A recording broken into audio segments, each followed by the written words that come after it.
Hi, everybody. I'm Rebecca Casalino coming to you from Hamilton, Ontario, which is within Treaty 3 territory on the land of the Haudenosaunee and Anishinaabe people.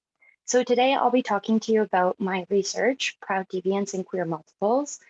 For today, I'll be focusing on my MFA thesis research, which was a paper and an exhibition completed at OCAD-U, and I was studying criticism and curatorial practice there. So I'll just be focusing on one section of queer history that's tied to one of the multiples within my exhibition. But you can check out the whole thing on my website, rebeccacasalino.com. And if you click curatorial, then you can find the link to the whole exhibition and all the papers there. So I'd like to start by defining queer multiples for everybody. Multiples are artworks that exist as more than one. So this can be zines, pins, patches, t-shirts, really anything. And my definition of a queer multiple is just a multiple that's created by a queer person. So it doesn't necessarily have to directly reference queer aesthetics or directly talk about queer politics. It's just a multiple that's made by a queer artist. So I'd like to start by just grounding this conversation in queer inheritance. And my understanding of queer inheritance was really informed by Sarah Ahmed's queer phenomenology, as I took an object-based approach to my research and using my own personal collection of queer multiples to kind of navigate Toronto's queer history. It really made sense to really bury myself in Sarah Ahmed's thinking. So this is just a quote from my thesis right here that I'll read to you all. Multiples allow art objects to enter personal spheres that then create the opportunity to truly absorb and convey artists' aesthetics and knowledge. The ability to share, trade, and sell multiples within communities allows queer people to carry queer art through their daily lives. These lines of exchange create the opportunity for more connections to form, as evidenced when Sarah Ahmed writes, "We follow the line that is followed by others. The repetition of the act of following makes the line disappear from view as the point from which we emerge. By gathering Toronto's queer history, I am able to see patterns in artistic practice that continues to form lines of community, and as Sarah Ahmed writes, we begin to form." So it was really through digging through Toronto's queer history and using my own understanding of Toronto's history to try and make sense of where we're at in terms of multiple making and art making today for queer people. And where it really started for me, one of the things that I found very early on actually was this clipping from Guerrilla magazine. And fun fact, the Guerrilla magazine, actually a lot of the staff there went to work on The Body Politic, which is Toronto's queer newspaper that ran in the 70s and 80s and caused quite the stir, as covered in my timeline. But for now, let's just focus on this picnic that's captured here. So this is a gay picnic, and you can see the banner in the background. It says Toronto Gay Action. So this is actually an event that was planned before the March on Ottawa that happened in 71, called the We Demand Rally, where queer people from all over came to march on Ottawa to demand rights for queer people.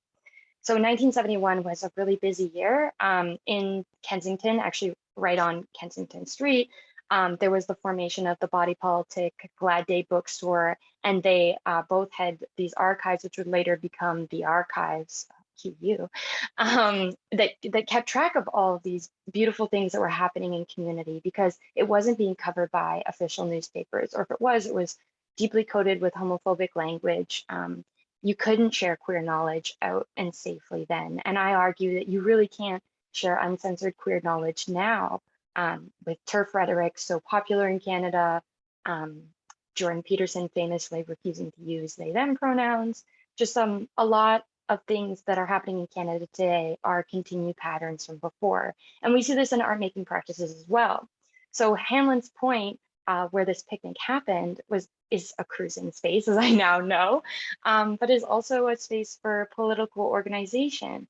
So I didn't know it at the time, but in 2018, I actually was at Hanlon's Point for a picnic with my queer friends and a bunch of other artists. And my friends, Jess Eisner and Claudia Rick, they asked everybody who was willing to participate to help gather rocks for a series of pins that they were making. And anybody who helped them collect the rocks would get to take home a pin after their opening, when they showed the pins later on that week.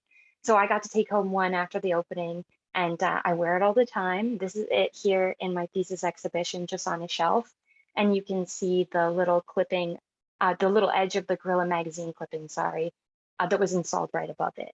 So I wanted to have a reference to Hanlon's Point in the 70s as this political space for gathering and for joy as well, because it was a picnic where lots of queer people got to meet each other. And that led up to what would then become a political rally in Ottawa. And I think about us gathering in 2018 and continuing together in the 2020s at Hanlon's Point as queer people.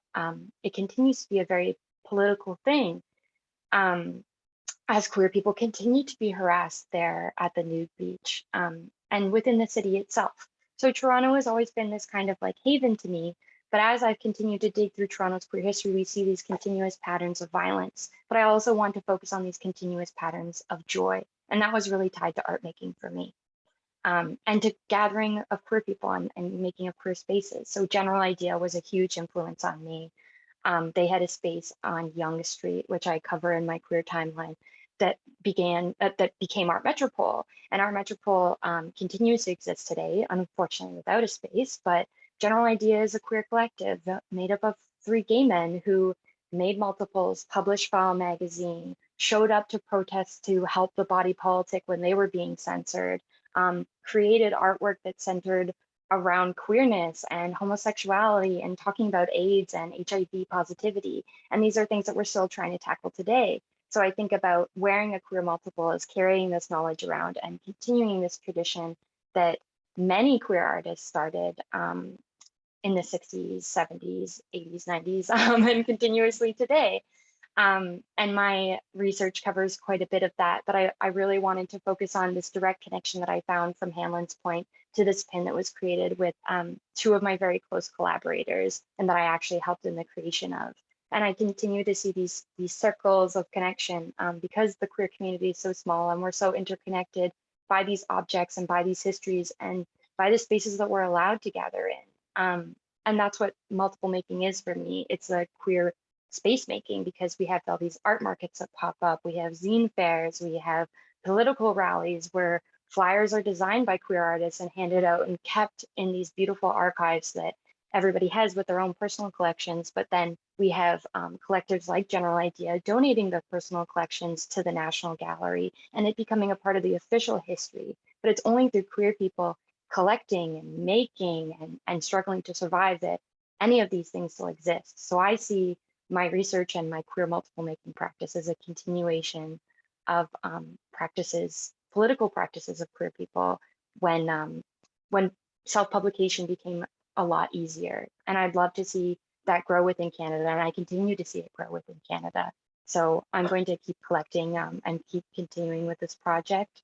But it was a pleasure to share this with you, and I hope you have a great time checking out the other poster presentations at the summit. And have a lovely day. It was nice talking.